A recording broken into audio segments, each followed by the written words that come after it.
30 जानेवारी हा दिवस आपण देशातच नव्हे तर जगामध्ये सुद्धा या दिवसाला अहिंसेचा मार्ग दाखवणाऱ्या महात्मा गांधीच्या विचाराचा दिवस म्हणून आपण साजरा करतो आहे। महात्मा गांधींच्या पुण्यतिथीचा हा दिवस यावेळेस त्याला एक वेगळ्या पद्धतीने देशाच्या सगळ्या समूहांनी एकत्रित होऊन साजरा करावा, कारण की आज महात्मा गांधीच्या विचाराची गरज ही काळाची गरज आहे आणि त्या दृष्टिकोनातली पावलं आज आम्ही सगळेजण एकत्रित होऊन करतो आहे। आपण पाहिलं की केंद्रामध्ये बसलेलं भाजपचं सरकार महात्मा गांधीच्या विचाराला या देशातून संपुष्टात आणण्याचा प्रयत्न करतो आहे असं चित्र आपल्याला पाहायला मिळते आहे।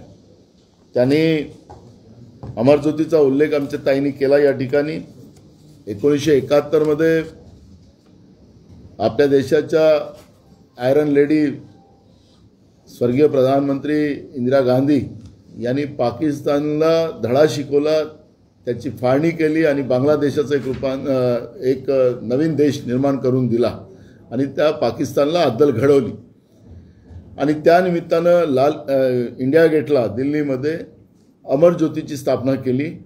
आज तीही ज्योत विझवण्याचं पाप केंद्रातलं सरकार करते आहे।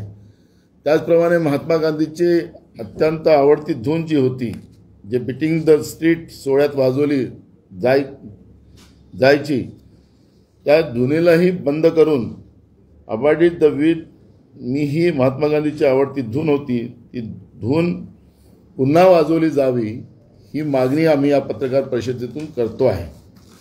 खरं तर आपल्याला एक मधल्या काळामध्ये एक व्हिडिओ जी काही धून आता त्यांना वाजवायची आहे, त्याच्यामध्ये त्यांनी प्रजासत्ताक दिनाच्या सोहळ्याच्या तयारी निमित्तानं त्यांनी एक धून आणली होती। त्याच्यामध्ये आपले सैन्य दलाचे सैनिकी तिथं डान्स करत होते। मोनिका माय डार्लिंग या गाण्यावर सैन्य दलाचे जवान डान्स करत आहेत असा व्हिडिओ केंद्र सरकारने ट्विट केलेला आहे। म्हणजे या पद्धतीचं कुठलं चित्र निर्माण करायचा प्रयत्न केंद्र सरकार या देशाच्या स्वातंत्र्यावर थट्टा करण्याचा प्रयत्न करतो आहे का, हाही चित्र त्या ठिकाणी आपल्याला पाहायला मिळते आहे। आणि या विशेष करून आपण पाहिलं की आपण हे अमृत महोत्सव साजरा करतो आहे आणि या अमृत महोत्सवामध्ये देशाचे पहिले प्रधानमंत्री पंडित जवाहरलाल नेहरू यांचा उल्लेख न होणं हाही सगळ्यात मोठं पाप केंद्र सरकार करते आहे आणि देशाच्या जडणघडणीमध्ये देशाच्या स्वातंत्र्यामध्ये ज्या महात्म्यांचं योगदान होतं ते सगळं पुसण्याचं पाप बीजेपी करते आहे। आणि म्हणून महात्मा गांधीच्या विचाराने अहिंसेच्या मार्गाने आम्ही सगळ्या संघटना एकत्रित येऊन महात्मा गांधीच्या विचाराच्या सगळ्या लोकांना एकत्रित आणून जी काही आमच्या भारताची ओळख महात्मा गांधीच्या रूपाने आहे, जी आज देशातच नाही तर जगामध्ये आहे, हा कीर्तिमान कायम राखला गेला पाहिजे, हा प्रयत्न आमच्या या सगळ्या संघटनेकडून केला जाणार आहे। आणि म्हणून महाराष्ट्रातल्या प्रत्येक जिल्ह्यात तालुक्यात हा दिवस साजरा करत असताना एकात्मतेचा, भाईचाऱ्याचा आणि अहिंसेचा संदेश देण्याचं काम आमच्या संघटनेच्या माध्यमातून आम्ही करणार आहोत। आपने हिंदी क्या है आपको 30 जनवरी ये अहिंसा दिन, एकात्मता दिन हमारे देश में हम महात्मा गांधी के पुण्यतिथि के उपलक्ष्य में मनाते हैं। सिर्फ हिंदुस्तान में नहीं तो पूरे दुनिया में ये दिन को मनाया जाता है। लेकिन केंद्र में बैठी हुई बीजेपी की सरकार जिस तरह से महात्मा गांधी के विचारों को खत्म करने की कोशिश कर रही है, उसमें आपने देखा होगा कि हाल ही में जो प्रजासत्ताक दिन के निमित्त में बीटिंग द स्ट्रीट इस प्रोग्राम में जो धुन बजाई जाती थी वो बंद करने का निर्णय केंद्र सरकार के माध्यम से किया गया है। उसमें आपने देखा होगा कि एक हाल ही में एक ट्वीट केंद्र सरकार के माध्यम से किया गया था कि मोनिका माय डार्लिंग इस गाने पे हमारे देश के फौज के जवान वहाँ पे डांस कर रहे हैं, इस तरह का एक ट्वीट केंद्र सरकार ने किया था। क्या महात्मा गांधी की वो धुन को ख़त्म करके इस तरह का धुन लाने की व्यवस्था क्या केंद्र सरकार कर रही है? तो ये नहीं होना चाहिए। महात्मा गांधी के विचारों की धुन ही बजना चाहिए, ये मांग हमारी संगठन की ओर से हम करते हैं। आपको याद होगा कि 1971 में जिस पाकिस्तान हमेशा हमारे देश की तरफ तिरछी नज़र से हमारे देश का नुकसान करने वाले देश को, और उस समय की हमारे देश की प्रधानमंत्री आयरन लेडी स्वर्गीय इंदिरा गांधी जी ने पाकिस्तान को सबक सिखाया, पाकिस्तान के 2 टुकड़े किए, बांग्लादेश बनाया, और उस समय में दिल्ली के इंडिया गेट के सामने अमर ज्योत वहाँ पे जलाई गई थी। वो हाल ही में उस अमर ज्योत को भी निकालने की व्यवस्था वहाँ से की, क्योंकि जो यादें इस देश के हमारे फौज के शौर्य की हो या उस समय की जो लीडरशिप ने देश के लिए काम किया है, उनकी सब यादें और उनके विचार को पोषने का काम केंद्र में बैठी हुई बीजेपी की सरकार कर रही है। आपको याद होगा कि इस देश की आज़ादी के बाद पहले प्रधानमंत्री पंडित जवाहरलाल नेहरू जी, जो इस साल अपने देश का अमृत महोत्सव मनाने जा रहे हैं, तो उसमें पंडित जवाहरलाल नेहरू जी का भी पूरे नाम को वहाँ से गायब कर दिया गया है। क्या इस तरह की घृणा की राजनीति, इस तरह की तुष्टिकरण की राजनीति केंद्र में बैठी हुई बीजेपी की सरकार जो कर रही है, उसके विरोध में महात्मा गांधी के विचारधारा से, अहिंसा के रास्ते से महाराष्ट्र के और पूरे देश में हर गांव में, हर तहसील में, हर डिस्ट्रिक्ट में महात्मा गांधी का विचार का 30 जनवरी को उनके पुण्यतिथि के प्रोग्राम के उपलक्ष्य में ये सब प्रोग्राम बने, और महात्मा गांधी का विचारधारा को और मजबूती से, क्योंकि हमारे देश को महात्मा गांधी जी का विचार ही आगे बढ़ा सकता है, यह आज तक की सभी परिस्थिति ने बताया है। और महात्मा गांधी के विचार को समाप्त करने वाली व्यवस्था को यह हम सबक देना चाहते हैं कि महात्मा गांधी के विचार को समाप्त ना करें, यही विचार हम सब लोगों को आगे बढ़ा सकता है। और इसीलिए हमारी संगठन के माध्यम से हम एक बड़ा आयोजन पूरे महाराष्ट्र में कर रहे हैं। हम खुद मुंबई में मंत्रालय के बाजू में महात्मा गांधी जी की प्रतिमा के पास सभी दल के हमारे नेता, सभी वर्कर्स उसमें सहभागी हो गए और इस एक बड़ा मैसेज देने की कोशिश करेंगे। सांगितलं तुमने, ये न्योता का कार्यक्रम नहीं है, ना कि मेरे लड़की का शादी है। ये हमारे देश के अस्मिता का इशू है। अहिंसा का जो रास्ता हमें महात्मा गांधी ने, तथागत भगवान गौतम बुद्ध ने जो दिया है, ये विचारधारा को लेकर जो मानने वाले लोग हैं वो सब इसमें इकट्ठा हो गए। निवेदन करेंगे, मेरा मतलब था कि नहीं, महाराष्ट्र की पार्टी है, सभी दलों को हमने कहा है, हम किसी को छोड़ने वाले थोड़ी है, सभी को। इसमें खाली एक बात जोड़ दूं, खाली एक बात जोड़ दूं, तो एनसीपी साथ में आते, लेकिन शिवसेना हमेशा से दूर रही है। क्या शिवसेना भी आएगी? सभी साथ में आएंगे। आपको देखो, हम तो ये आपके माध्यम से हम सबको न्योता दे रहे हैं। अभी आपको बुलाकर हम लोग जो बता रहे हैं, ये सबको न्योता दे रहे हैं।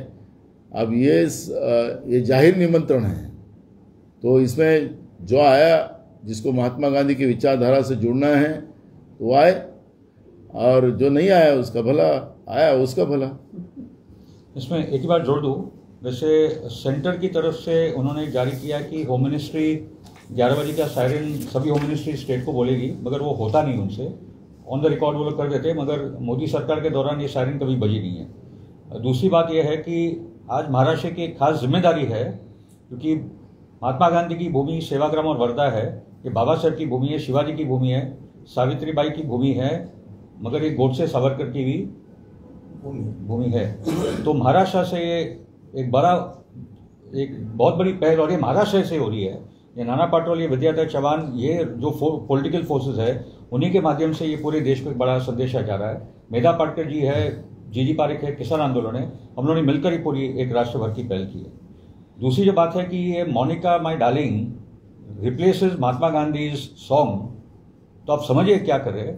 फ्रीडम स्ट्रगल को जो ये बदनाम कर रहे हैं और पूरा का पूरा इतिहास को एक मजाक बनाया जा रहा है, उसी प्रकार से 26 तारीख को अगर ये पूरी महात्मा गांधी की धुन Monika my darling say replace हो रही है, मतलब ये संविधान का मजाक उड़ाया जा रहा है। जो ये एक्चुअली में एक एक चीज को वो लोग तोड़ रहे हैं। तो दैट इज वाई मतलब आज सुभाष चंद्र बोस को लेकर जो ये कर रहे हैं, सुभाष चंद्र बोस ऑन रिकॉर्ड है आरएसएस, हिंदू महासभा और मुस्लिम लीग के खिलाफ कि कम्युनल फोर्सेस इस देश को बर्बाद करेंगे। यही सुभाष चंद्र बोस को वो लोग अप्रोप्रिएट करने की कोशिश करें, वो होने वाला नहीं। चाहे वो भगत सिंह हो, चाहे वो सरदार वल्लभ भाई पटेल हो, या हमारे भगत सिंह हो, ये लोग उनको अप्रोप्रिएट नहीं कर पाएंगे। इसलिए मैंने कहा था कि ये सिर्फ महात्मा गांधी का हुतात्मा का दिन नहीं है, मगर इसको हुतात्मा दिन बोला जाता है, सर्वोदय दिन बोला जाता है, और सभी हुतात्मा को याद किया जाता है जो आज़ादी के आंदोलन के दौरान शहीद हुए थे। हम उसी दिन वाय आय किल्ड गांधीजी या चित्रपटाचं प्रदर्शन केलं जाते आहे असं आम्हाला कळते आहे, आणि म्हणून राज्याच्या मुख्यमंत्री महोदयांनाही सुद्धा आम्ही एक पत्र दिलेलं आहे की महाराष्ट्रामध्ये हे चित्रपट हे प्रदर्शित होऊ नये। आणि दुसरं याच्यामध्ये जे याला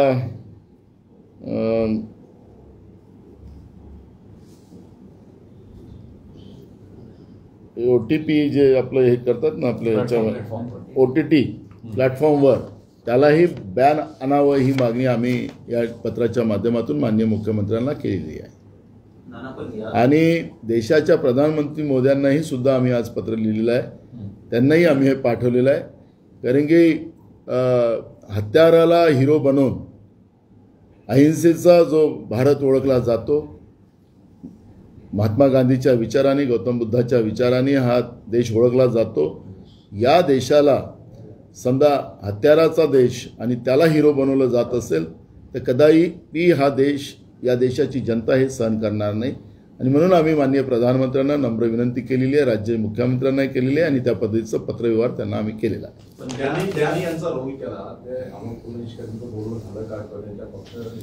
बघा, कलाकारांनी कला केली असेल, पण आखरी ती विचारधारा जी आहे त्या विचारधारेवर हा विषय आहे। आम्ही त्या कलाकारांच्या बद्दलचा आमचा आक्षेप नाही, हे आम्ही सुरुवातीपासून सांगितलं।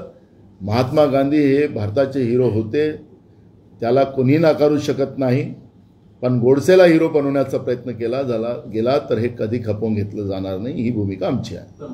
महाआघाडीचे संयोजक श्री शरद पवार यांनी तर समर्थन केलं।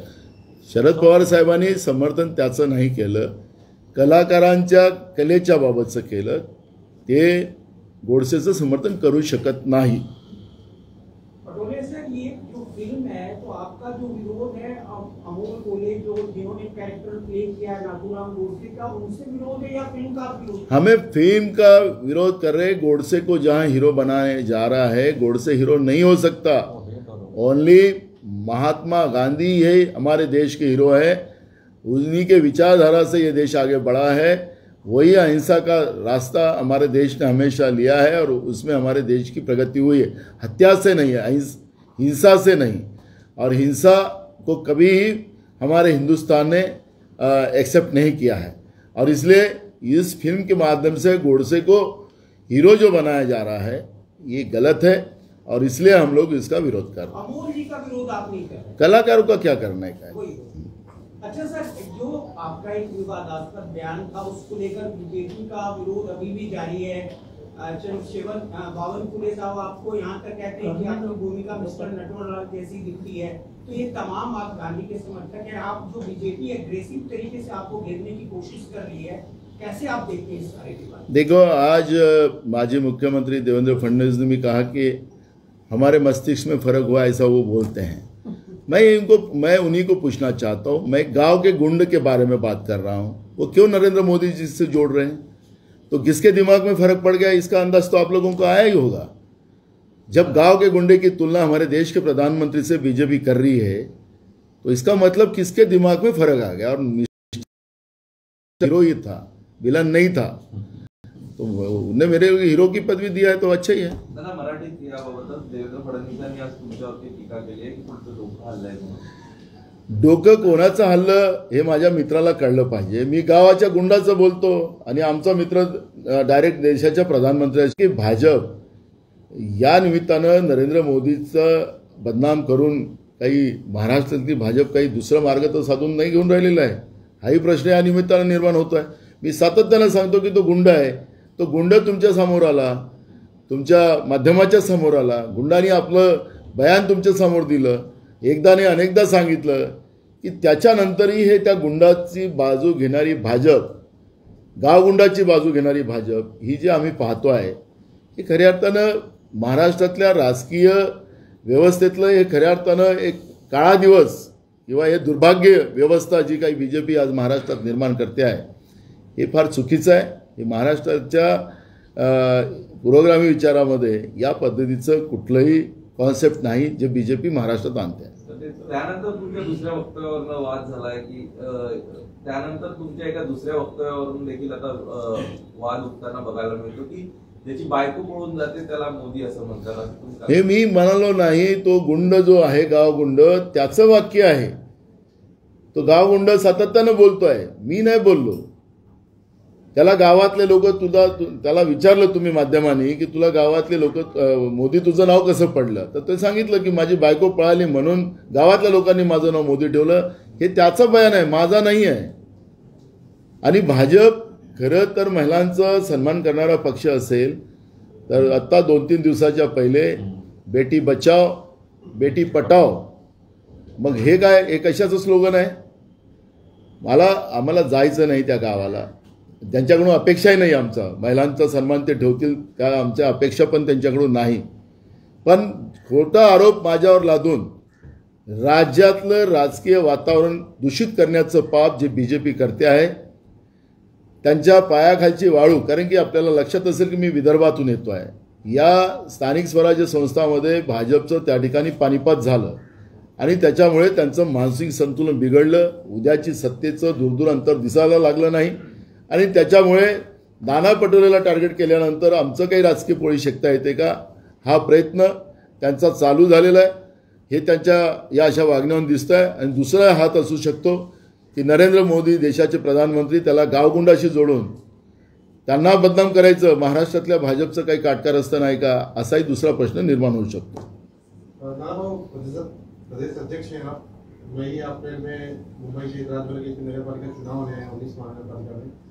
आज ही महापौर ने मुंबई में बयान दिया कि अगर मुंबई में कोई महापौर बनेगा सिर्फ शिवसेना का बनेगा. क्या महाविकास आघाड़ी की तरह ही पूरे राज्य में गठबंधन करने की तैयारी? देखो अभी लोकल बॉडीज इलेक्शन जितने भी महाराष्ट्र में हुए सबने अपने अपने बलबूते पे इलेक्शन लड़े हैं. जबकि जो परिस्थिति आती है जब इलेक्शन आएगा तब जबकि परिस्थितियां जो बनेगी उसके आधार पर सब लोग निर्णय लेंगे. कल ही उद्धव जी ठाकरे साहब ने भी कहा कि हम खुद के बलबूते लड़ेंगे. तो सभी पार्टी को अपने अपने पार्टी का निर्णय लेने का अधिकार है और समय पे उस तरह के निर्णय लिए जाए. पण सेना नेते दीपक केसरकर यांनी स्थानिक स्वराज्य संस्थांच्या निवडणुकांची निकाल जेव्हा आले तेव्हा त्यांनी असं म्हटलंय की नाना पटोलेंच्या एकला चलोरेच्या भूमिकेमुळे आमचं नुकसान होतंय. असं आहे, शिवसेना आणि काँग्रेसच्या मताचं कुठलाही संबंध येत नाही, दूरदूरपर्यंत येत नाही. त्यांना आपला पक्ष वाढवायचा असेल तर काँग्रेसला आपला पक्ष वाढवायचा आहे. ज्यावेळेस BJP शिवसेनाची महाराष्ट्रामध्ये युती होती 2014 ते 19 जेवढ्या स्थानिक स्वराज्य संस्थांच्या निवडणुका झाल्या ते वेगळे वेगळे लढले तर त्यावेळेस नुकसान झालं नाही त्यांचं. म्हणून ज्या ठिकाणी नाचता येत नाही वांगण वाकडा आहे अशी परिस्थिती असेल तर तो त्यांचा प्रश्न आहे. फडणवीसांनी असं म्हटलेलं आहे की बाळासाहेब ठाकरेंना आम्ही अभिवादन केलं पण बसलेल्या काँग्रेसच्या नेत्यांनी सादर ट्विट सुद्धा केलं नाही. मी स्वतः राहुल गांधी यांनी सोनिया गांधी आणि प्रियंका गांधी या तिघांनी कुठल्याही प्रकारचे ट्विट केलं नाही किंवा त्यांनी करून दाखवलं. म्हणजे एक मोठा मुश्किलच आहे की गांधी परिवाराने काय करावं नाही करावं आता भाजपने सांगावं, फडणवीसनी सांगावं. नाना पटोले महाराष्ट्राचा काँग्रेसचा अध्यक्ष राहावं की नव्हे हे BJPने ठरवावं. काय नवीन पद्धत आणली आता भाजपने म्हणजे काही कळालंच नाही. बरोबर आहे, ते ED लावू शकतात, CBI लावू शकतात, त्यांचं ऐकलं नाही तर ते सगळ्याच ठिकाणी आता राजकीय पक्ष तेच चालवतील. हाँ जी, यूपी और गोवा के चुनाव किस तरह देखते हैं? दोनों जगह एकदम घमासान मचा हुआ है। आपकी पार्टी भी गोवा में अकेले अपनी तैयारी में है। गोवा में कांग्रेस की सत्ता आएगी, पंजाब में कांग्रेस की सत्ता आएगी, उत्तराखंड में भी कांग्रेस की सत्ता आएगी और यूपी में बीजेपी की सत्ता जाएंगी। गोवा में शिवसेना कह रही कि कांग्रेस हमें मोड़ रही है, अकेले दम पे लड़ना चाह रही है। सब राजकीय पार्टियों का अपना अपना व्यक्तिगत मत होता है, वो अपना अपना व्यक्तिगत मत रख सकते हैं, ये लोकतंत्र है।